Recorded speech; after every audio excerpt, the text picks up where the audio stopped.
let us move into the nitty-gritty of today's episode. Of course, the judiciary was faced with a lot of challenges, ranging from issuance of conflicting court judgment, the issue, of course, surrounding the judgment on local government autonomy, the appointment of new justice of the Federation, Justice Kekere Kudirat Kekere Ku, and so many other challenges. Of course, some way that made the judiciary or the judicial arm of government to lose a little bit of public confidence, in some of this. So how do you analyze some of these issues, especially the issue concerning conflicting court judgment as it relates to the judiciary, and what has been done to remedy that vis-a-vis the perception of Nigerians, of the judiciary? You see, the issue of conflicting judgment is not a thing of today in Nigeria. It has started for quite a long time. It's only the present judicial admission is taking steps to ensure that that problem is laid to rest or accordingly addressed, to avoid unnecessary saying about what is transpiring in the judiciary. You see, one thing that happens is that when we talk of conflicting judgments here and there, persons file the suit. For instance, let's say counsel file a suit in respect of a subject matter, the same party, the same issue in a particular judicial. Another set of counsel goes to another judicial to file similar suit in respect of similar issues. Then the issue of conflicting judgment may arise. Now, when addressing this, I've always been saying it, that in order to address this problem, the use of technology will address it. If not totally eradicated, it will reduce it to a bare minimum. Now, technology in the sense that there should be an avenue whereby justices of, let's say, the High Court, or Federal Court, or National Industrial Court, Court of Appeal, will be able to assess decisions of their learned brothers via technology, so that having assessed him, then writing judgment in respect of another issue or in respect of same issue, such a judge will be able to guide himself on what to write and on the area to reason with. So technology would definitely address it, because if there is no way the decisions could be assessed or analyzed in a uniform manner, then at the comfort of their bedroom or their office chambers, they'll be able to assess those decisions. The issue of conflicting judgment may not be keenly addressed. But if it's assessed, then let's say, you see, like you have a judicial division in Lagos State, you have Lagos State Judiciary, you have Ogun State, you have Taraba, you have Zigawa, you have Cross River, you have Rivers. Now, there is a way this could be linked together technologically, that the decisions of the courts will be able to be assessed uniformly by the judicial divisions or the state judiciary or the federal or state or the National Industrial Court and all of them. So that when this is assessed, you have access to your learned brother's decision, you have access to your learned brother's decision here and there. Be able to marry together, this is okay. They will be able to guide accordingly. Okay, so you believe that one of the ways of solving the issues of conflicting court judgment is strict adherence to technological integration? Yes, it will assist. It will assist. Then the technology says that, okay, let's say a case is filed. Let's say filed at the Federal Court, Damatu. And if it is filed, then the Lagos Judicial Division of the Federal Court should be able to have access to the processes filed there. So if it's able to access and say, similar thing filed in Damatu, also filed there, they'll be able to merge it together. It's okay, these cases, they are of similar issues, similar facts. And it will guide what the trial judge will do. Yeah. Rather than to write here, another one write, another thing there, then it brings about conflict. Okay. All right. So, how do you, in your opinion, how do you think the conflicting court judgment affects public trust on the judiciary, because of course throughout the year or during the course of the year, we have eyes on the judiciary. You know, the public trust in the judiciary seems to be at an all-time low as a result of this issue of conflicting court judgment or foreign shopping and all of those shenanigans. So how do you think, in your opinion, that these issues, you know, affects public trust and the judiciary, and what do you think can be done, you know, to enhance the public trust? Because obviously it is said that the judiciary is the hope of the common man, and of course the common man ought to have adequate trust in the process. The aphorism is that judiciary is not just the hope but the last hope of the common man. That is what is the aphorism. Now, definitely everybody knows, and like you mentioned, the rating of the judiciary in recent times has been low. And one of the contributing factors is the issue of conflicting judgments. I may not totally endorse the idea that has been there over the years. In years, there may have been conflicting judgments. They were few and far between, very few. But recently, the issue of conflicting judgments have been so much flowing like river.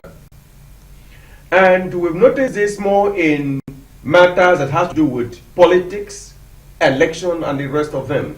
Now, conflicting judgments can come in two or more forms. One, a situation where the same parties are having a dispute, and one group goes to a court and gets an order of judgment, and the order of judgment says a particular thing. The other group goes to another court on the same subject matter, the same parties, and the second court says something directly opposite, contrary to the verdict of the first court. Let me bring it home closer to us. We recall that not too long ago in Kano State, we witnessed an episode where Justice Simon, gave an order that local government pools should not be conducted. He went as far as sacking all the members of the Kano State Electoral Commission, and proceeded to say that anything done, in the process of conducting or purporting to conduct an election is null and void, and even went further to give an order that police officers, constitutionally empowered to protect lives and property, should not be there should anybody or group of persons gather to conduct that local government polls. Now, another group of persons went to the court on the same matter. Of course, the first court was the Federal High Court in Kano State. And then the State High Court, on the same subject matter between virtually the same parties, came to a different decision. The decision of the second court by Justice Maji, is to the fact that election of the local government pools must proceed. And not only that must proceed, that whoever does anything or propose to take any step that will obstruct or hinder the conduct of that election, whatever is done, is null and void. And he gave clear orders, and then those orders, if you juxtapose them with the one of the former judge, they are directly opposite and conflicting. That is one instance of conflicting judgments. Another instance of conflicting judgments is where two different parties on different occasions have gone to court but they have similar facts, and they presented their cases to different courts, and in the determination of their case, in their adjudication, the court approached by Mr. A, for example, gives a judgment,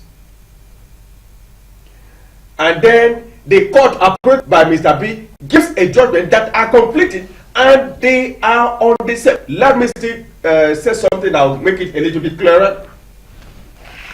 In election petition cases, there is the rule that some of the forms must be filled with a particular color of biro.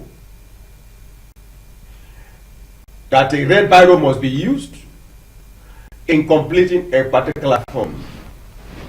And we've seen that at the later election petition tribunals, particularly at the Court of Appeal levels, that some of the divisions of the Court of Appeal came to the conclusion that where a candidate failed to strictly adhere to the color of the Bible stipulated by the rules, that candidate has failed to comply, and that it goes to the rule that is fundamental.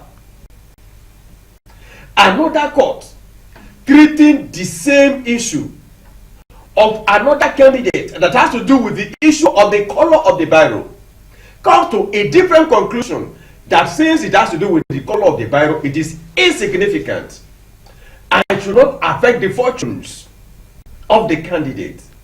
Now, both parties are Nigerians.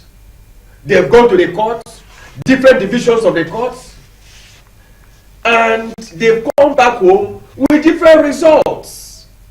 Now, the average Nigerian looking at this will be thinking, why will the same court, because we know that the Court of Appeal is one court, divisions are just for administrative purposes and nothing more. Why will the same court be speaking from both sides of the mouth?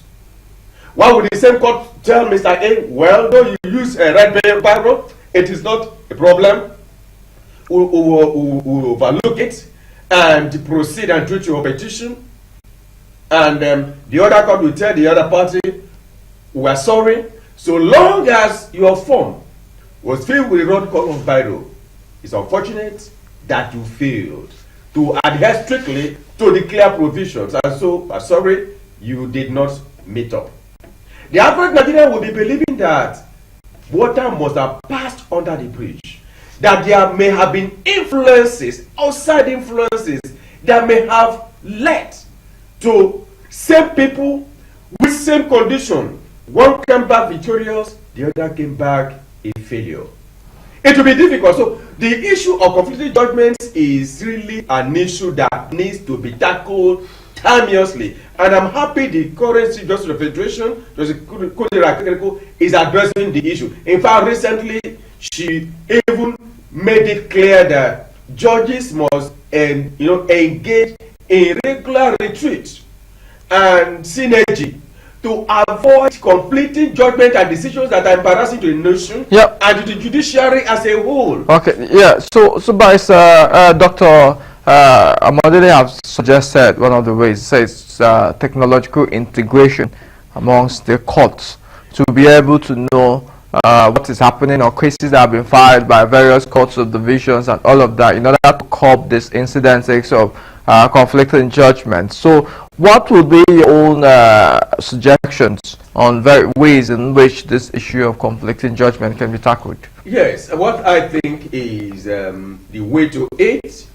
in addition to, deployment of technology, is that first and foremost, judges should be made to be alive to their oath and responsibilities.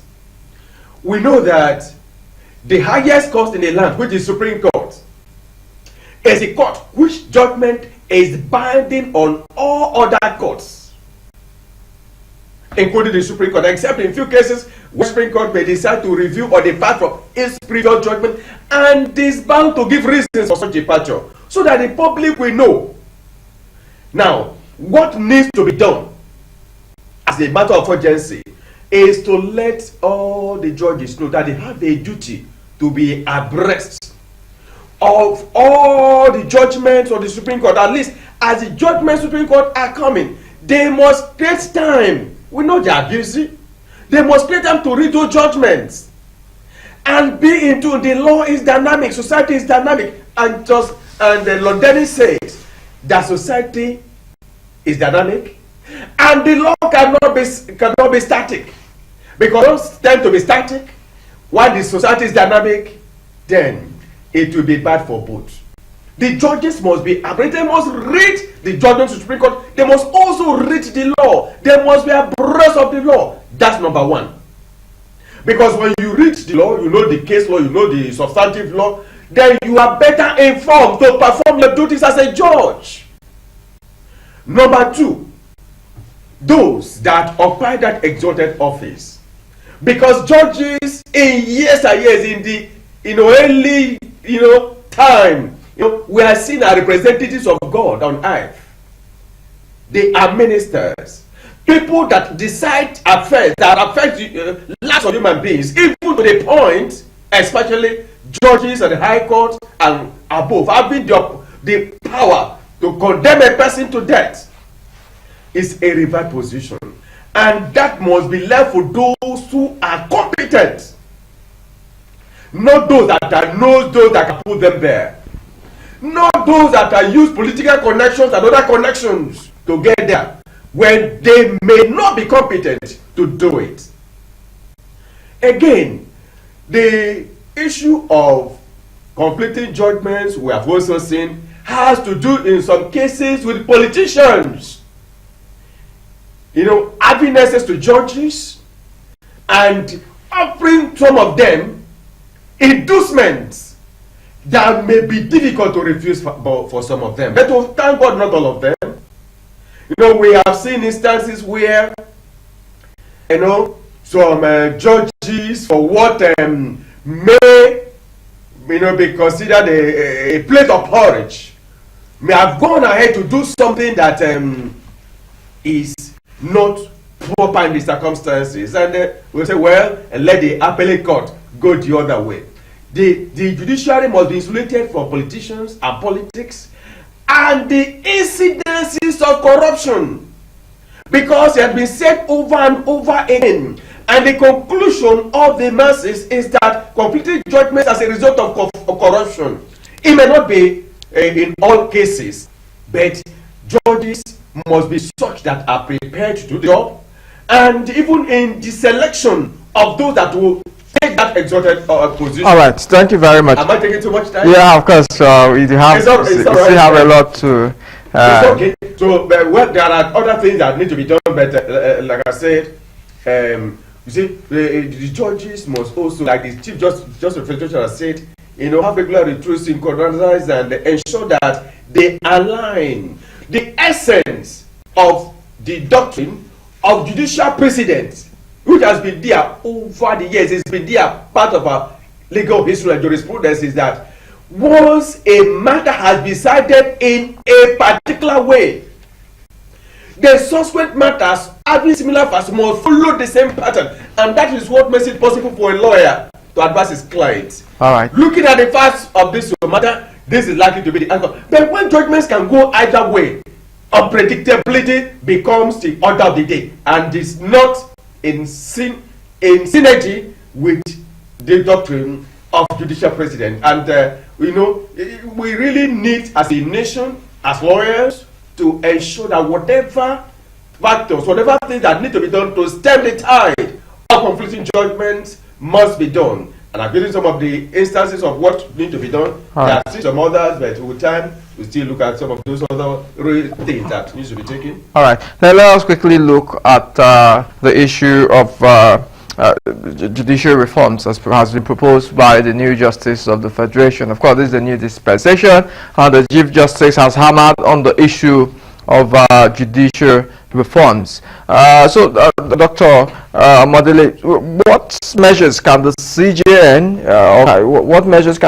implement to ensure quicker resolution of cases and reduce backlog of cases, because that has also been one of the issues that have been at the front burner for litigants, because the long span of cases in the court docket, because especially we see some cases, especially land matters, staying in the court docket for some 20-something years, some 15 years, 10 years, before it is finally, dispensed with. In fact, some that started from the lower court to the Supreme Court, last for almost 30 years. Even sometimes the litigants are even dead before these cases are decided. So what measures do you think can be introduced by the CJN in order to curb this incident? You see, the reformation of the judiciary will start from the judicial workers. I mean, people we call the clerk, the registrars, and the rest. Because if you look at it critically, the judges cannot sit alone without the supporting staff. And some of these members of the supporting staff, they are different ball game in their own territory. I'm speaking from experience. You mean they delayed because they have their antics, they have tactics, they have methods they can use. Do they have incentive to delay justice? Is there anything they gain by delaying? Just let me conclude. You see, the reformation should start from that angle first. Number one, they needed to be encouraged. Okay. Encouragement in the sense that they should be well paid. Number one. Number two, they should be given good welfare package in terms of maybe transportation, maybe accommodation, and the rest, even health-wise. Right. Because these are the people that primarily deal with what we call the case files. When you are filing, you interact with them. After filing, they are the one moving the file from one table to the other before it finally gets to the judge that will preside. Now, you wouldn't be surprised that you will be tracing a case file. They will tell you, come tomorrow. Before you know, you will have been there for like 2-3 months. The file wouldn't have got it to where it's supposed to get to. It happens. In tracing a case file? Yes, it happens. Now, that is why I said the reformation should start from that angle.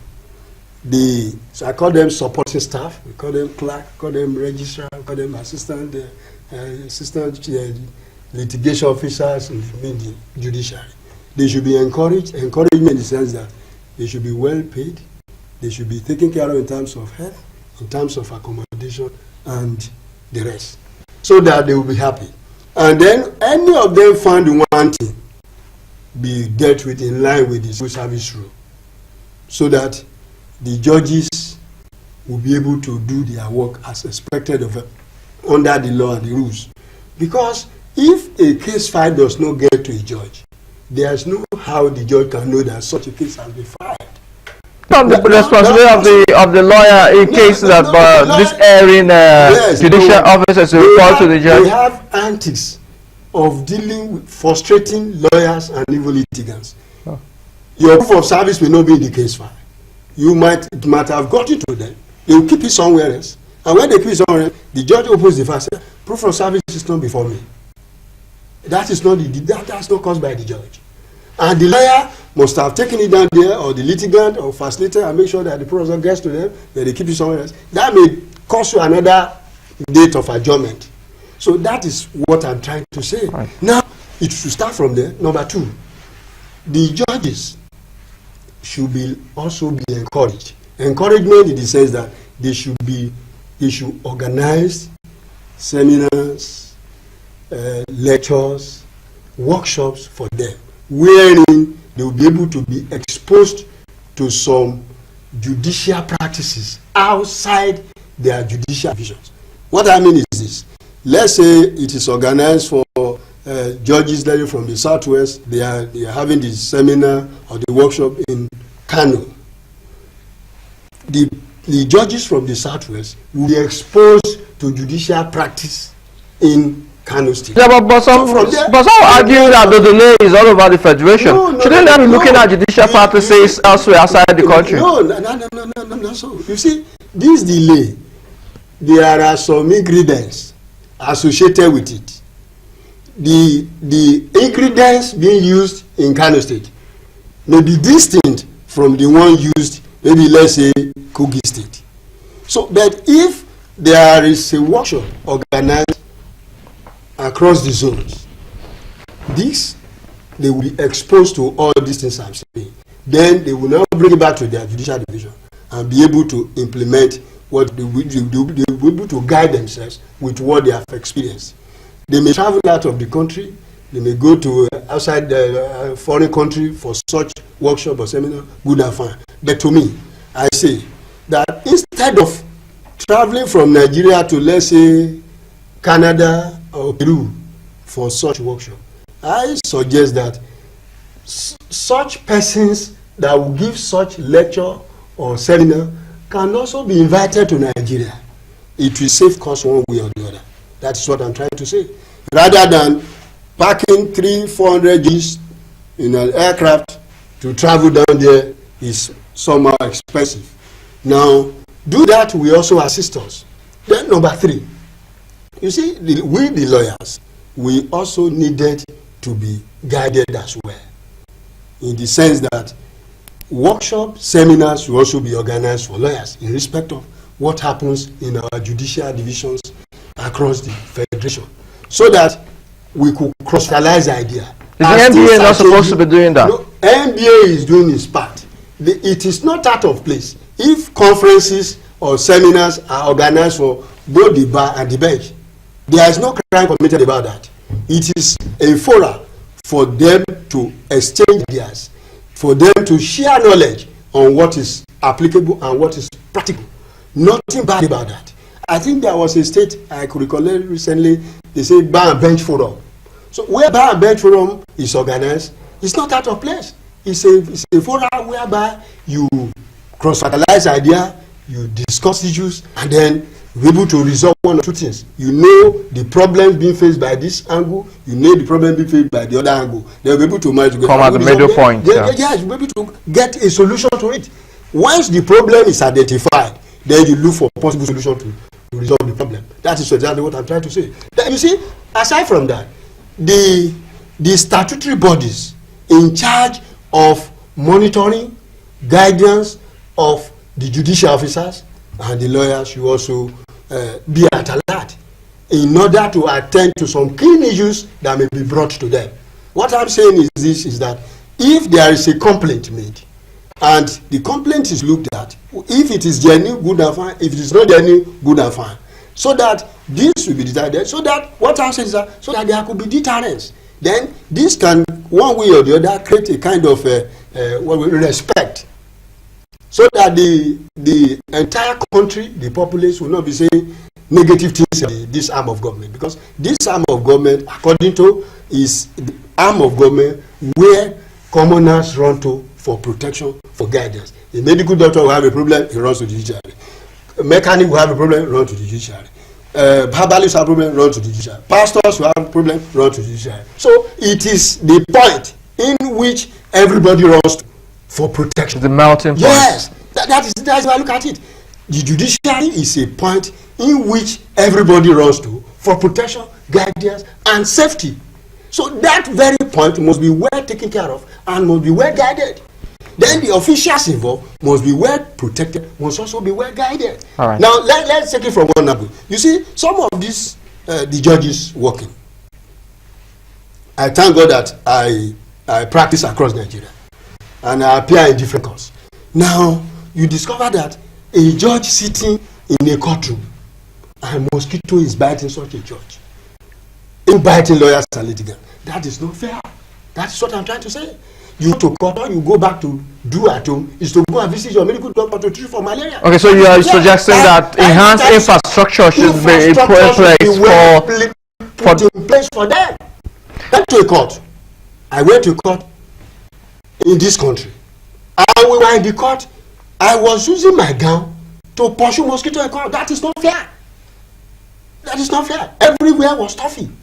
We were all sweating. It's not fair. So what I'm saying is that, be it the state government or the federal government, they should swing into action and make sure that there is conducive environment for the judicial officers, the lawyers, to dispense their duty. All right. Not to just appoint them, put them there and say, we have appointed them, they should do their work, they didn't do that. They can all discharge their responsibilities when they are in a conducive environment. All right, because we want of time, but so we want to also take this on judicial reform. So what step do you think can be taken to enhance the independence of the judiciary under the new leadership? But before you give your response, we would like to go on a very short break, and when we return, you can take your response on that. Tracy, on the rule of law.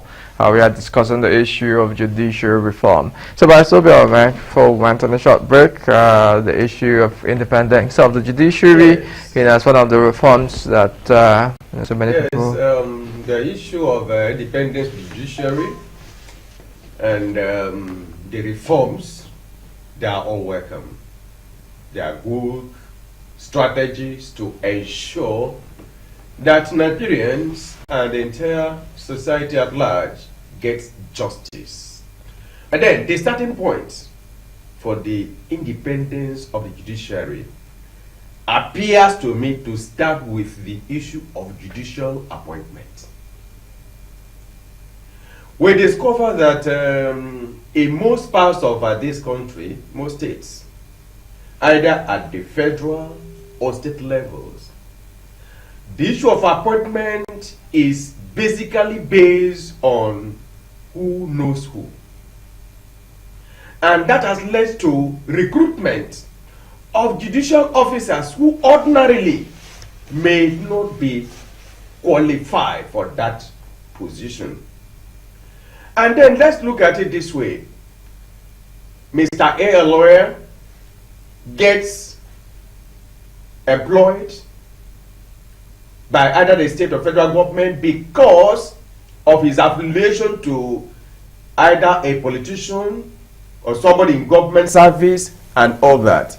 And we also discussed that when, for example, they need 10 lawyers, out of the 10 lawyers, 8 may be slots already given out to persons in one position or another.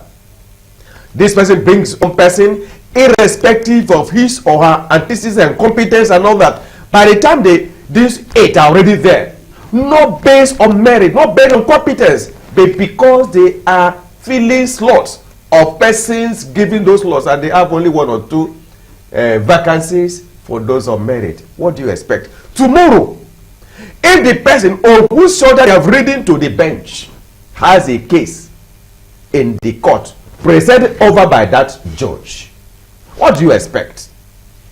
The judge has to do the bidding of his godfather.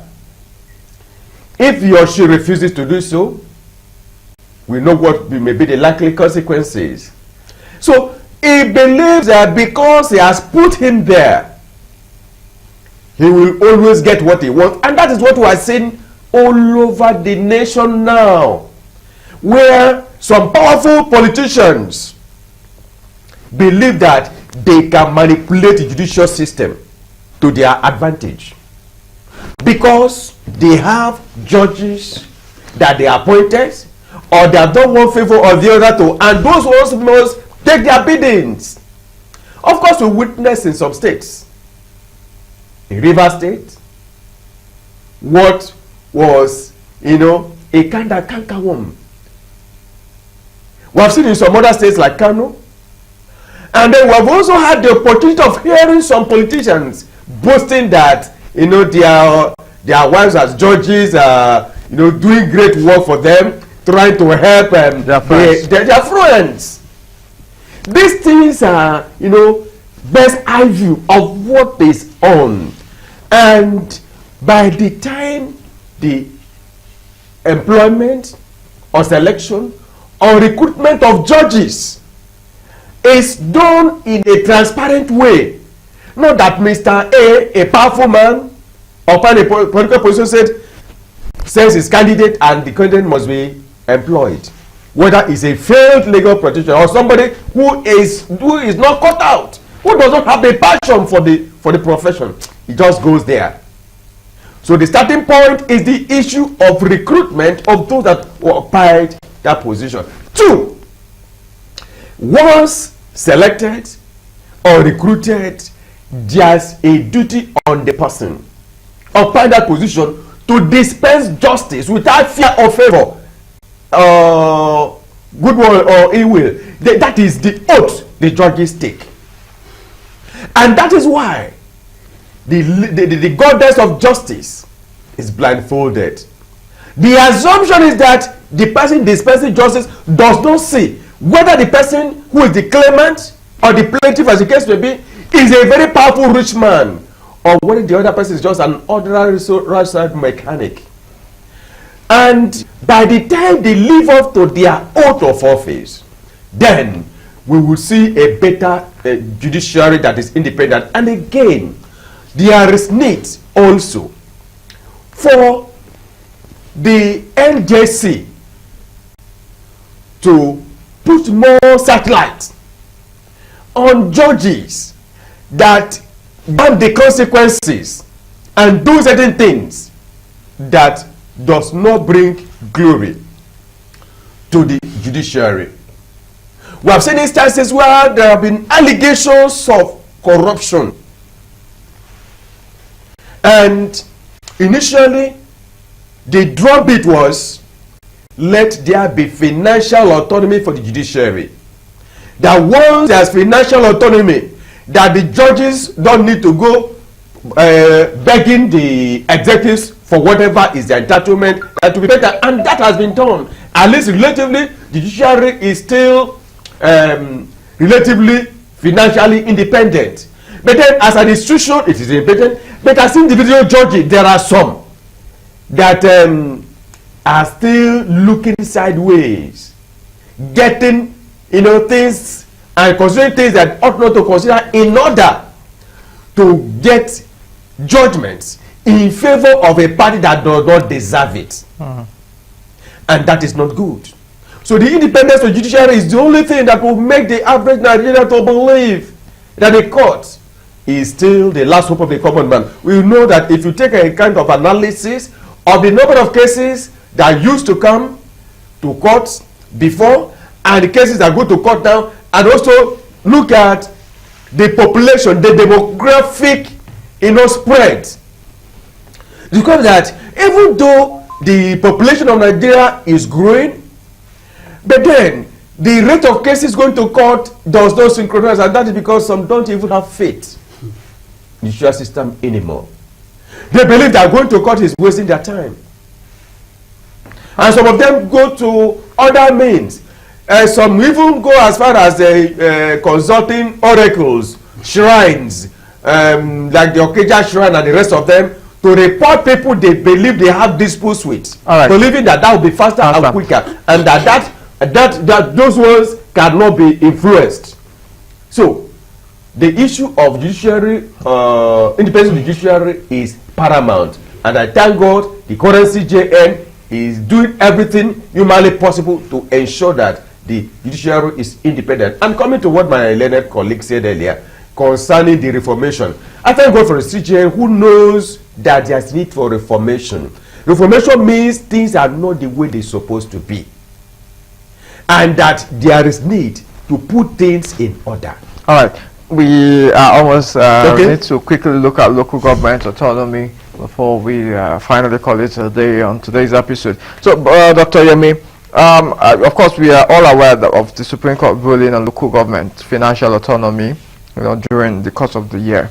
So the question is, how does the Supreme Court ruling on local government autonomy strengthen the principle of federalism in Nigeria, and what do you think are the potential challenges in implementing financial and administrative autonomy for local governments? You see, when the said judgment was delivered, to me personally, I thought it should be forthwith, the compliance with that decision of the Supreme Court.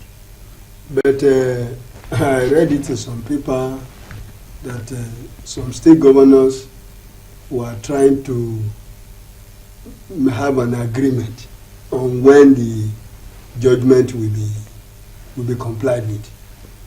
To me, I don't subscribe to that, because it's quite long in this country. National Association of Local Government Employees have been clamoring, NLC have been clamoring, and some other non-government organizations have been clamoring for autonomy of the local government financially and administratively. And thank God for the judgment of the Supreme Court that has given them the go-ahead. The compliance should have been spontaneous, not based on negotiation with a particular governor or state government. I think we are talking of a true federalism.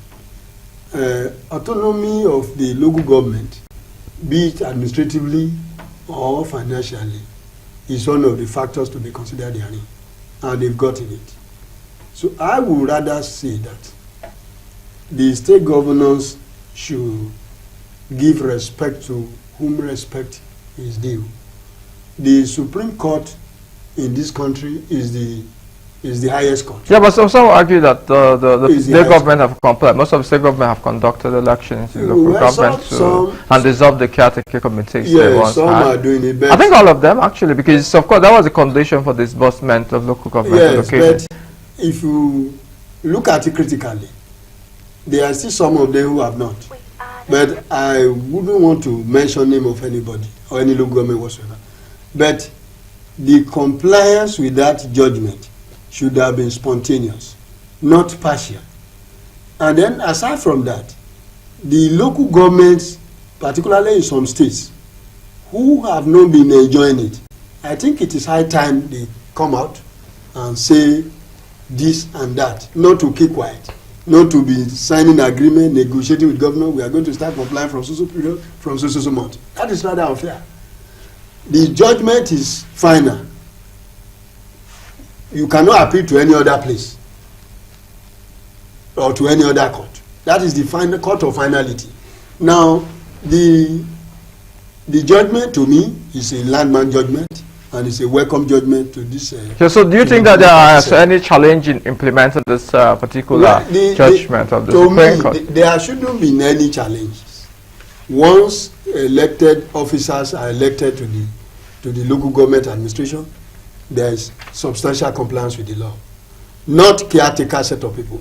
Once elections conducted, the elected officers are sworn in and they take care of the mantle of leadership, then the compliance with it should be immediate and the funds should be directly paid to them.